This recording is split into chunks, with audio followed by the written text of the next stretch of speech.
देहूवरून येऊन आळंदीमध्ये असलेल्या गजानन महाराज यांच्या स्वच्छ सुंदर अशा भक्तिनिवासमध्ये आराम करून छान छान गंध लावून आम्ही ज्ञानेश्वर माऊलींच्या संजीवन समाधीचे दर्शन करायला गेलो।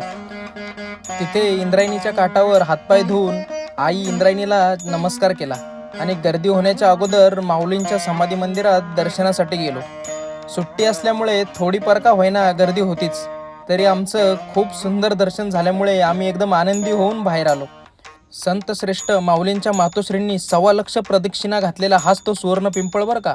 मंदिराबाहेर आल्यावर मला ग्रंथ ठेवण्याकरता व्यासपीठ घेतलं। रात्री बळबळ थोपटून झोपून सकाळी उठल्यावर असं चहा बिस्किट खाऊन आम्ही आज गजानन महाराजांच्या भव्य आणि सुंदर मंदिरात जाऊन आज दर्शन घेतलं आणि छान छान फोटो काढले।